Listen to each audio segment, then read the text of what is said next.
Assalamualaikum Melsa. Halo? Waalaikumsalam. Halo. Oh iya, Melsa, ini ada mengenai tugas dari Pak Milzam. Jadi saya mau voice call kamu, nggak apa-apa kan ya? Nggak apa-apa. Oh iya, Sekali. mengenai dari hasil penelitian yang kamu bikin itu, ada beberapa pertanyaan yang ingin saya sampaikan, Melsa. Nah, kan saya membaca sedikit-sedikit mengenai latar belakang yang kamu bikin. Terus ada beberapa yang saya tidak pahami. Ada pertanyaan sedikit dari saya. Keberatan nggak kalau kamu mau menjawabnya? Tidak keberatan karena saya sedang tidak apa-apa. Oke, langsung saja ya. Itu pertanyaan dari saya itu, bagaimana sih seorang dari pemimpin mengkomunikasikan situasi krisis kepada publik agar masyarakat tersebut tidak panik? Begitu. Oke. Saya akan menjawab yang saya ketahui saja ya. Iya. Nah, ketika situasi krisis itu diumumkan, pastilah kan akan berdampak tuh pada melebarnya kepanikan. Iya. Nah, disinilah penting orang pemimpin untuk mengkomunikasikan yang harus dibangun untuk menghadapi krisis yang menghantam di negara ini.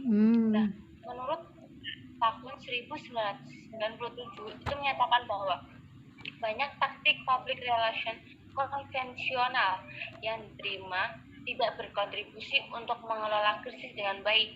Pola pikir krisis publik saat ini itu harus digantikan. Salah satunya adalah memungkinkan manajer untuk berlatih public relation. Bagaimana? Paham. Tapi ada pertanyaan lagi yang ingin saya ajukan, itu mengenai cara mengembangkan tujuan komunikasi di tengah ramainya isu pandemi COVID-19. Itu gimana ya? Nah, komunikasi efektif itu kan memerlukan pemahaman tuh Iya. tentang komunikator, audiens, tujuan, pesan, dan cara yang paling efektif untuk mencapai hasil yang diinginkan itu juga merupakan aktivitas dua arah, yaitu mendengarkan audiens dan mengakui keprihatinannya. Nah, komunikasi itu yang dilakukan dengan baik dan dilaksanakan dengan benar itu terintegrasi ke dalam setiap tahap krisis dan tanggapan darurat, dapat membantu untuk mengurangi hal yang ditakutkan, yaitu penderitaan dan kematian di negara Indonesia ini. Nah, komunikasi secara efektif adalah bagian yang penting dari pekerjaan setiap seorang pemimpin. Ada lagi? Paham. Satu lagi itu, bagaimana sih solusi dari seorang pemimpin menghadapi masyarakat yang tidak menaati peraturan yang telah ditetapkan oleh pemerintah?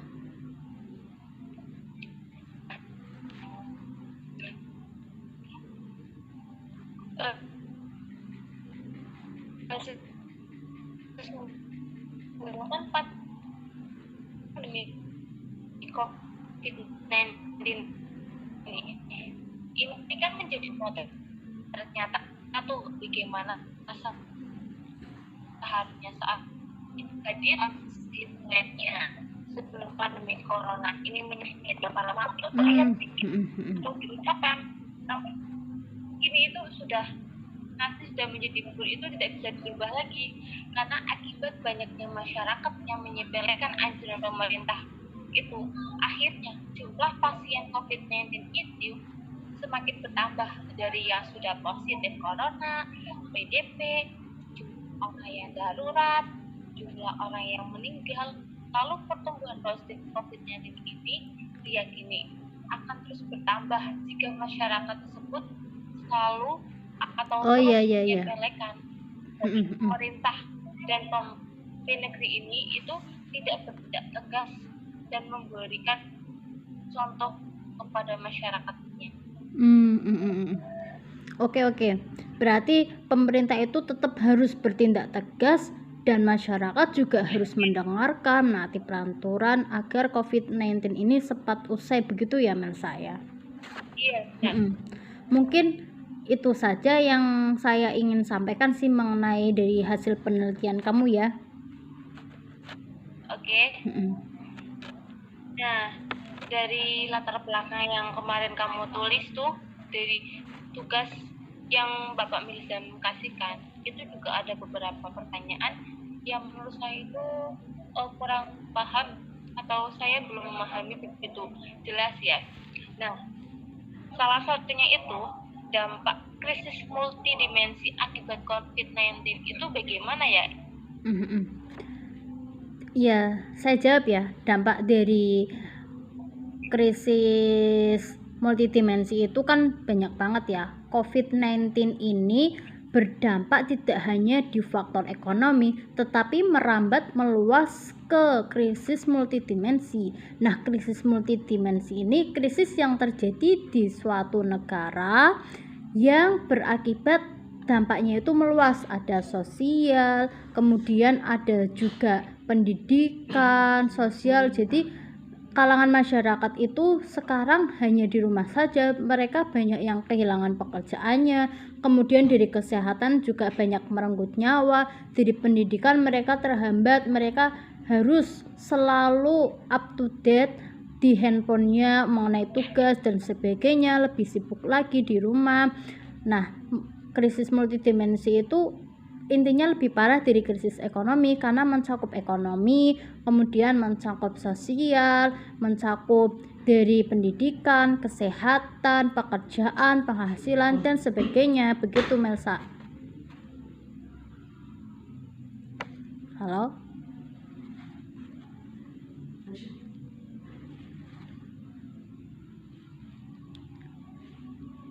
Halo?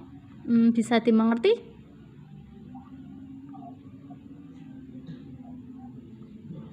Halo Melsa.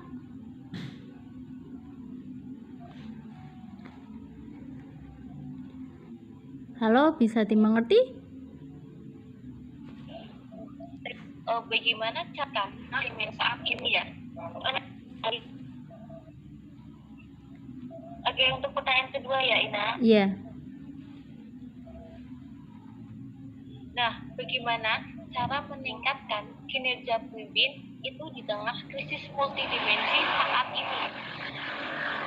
Iya, meningkatkan kinerja seorang pemimpin di tengah krisis COVID-19 ini salah satunya yaitu tetap memikirkan ke depannya supaya COVID-19 ini segera usai.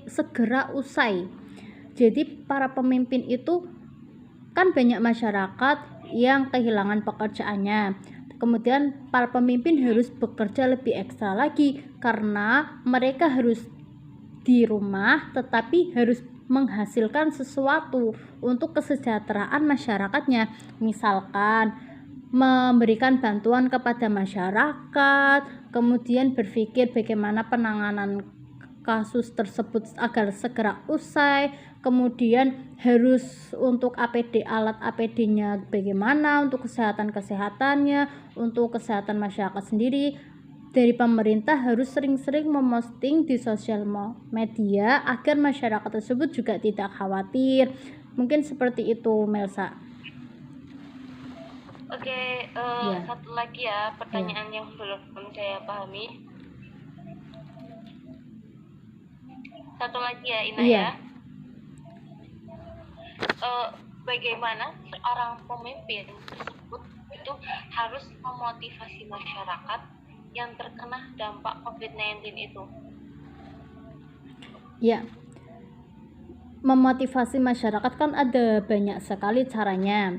Nah, salah satunya itu bisa juga dilakukan dengan seminar-seminar online, memberikan informasi pencerahan terhadap masyarakat melalui sosial media. Kemudian untuk mahasiswa, misalkan pemerintah mengadakan kegiatan lomba penelitian tentang virus COVID-19 ini agar mahasiswa di rumah saja namun bisa menghasilkan karya, bisa menambah pengetahuan, begini tersebut, seperti itu. Kemudian untuk masyarakat sendiri kan banyak dari mereka yang kehilangan pekerjaan. Nah, bisa dialihkan ke digital karena di saat sekarang ini digital lah yang sedang maju. Memang dari dampak COVID-19 ini banyak pekerjaan secara offline itu terhentikan. Namun untuk pekerjaan secara online, misalkan seperti pencipta aplikasi Google Meet dan sebagainya, itu mereka justru meraih keuntungan yang cukup besar dalam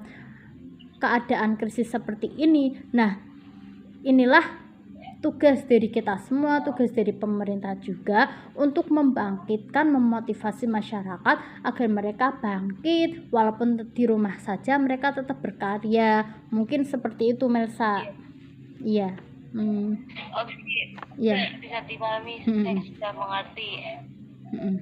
Mungkin itu saja ya yang saya dapat sampaikan. Saya sudahi dulu ya. Maaf ya, hanya bisa menjawab sebisa saya. Sekian. Assalamualaikum.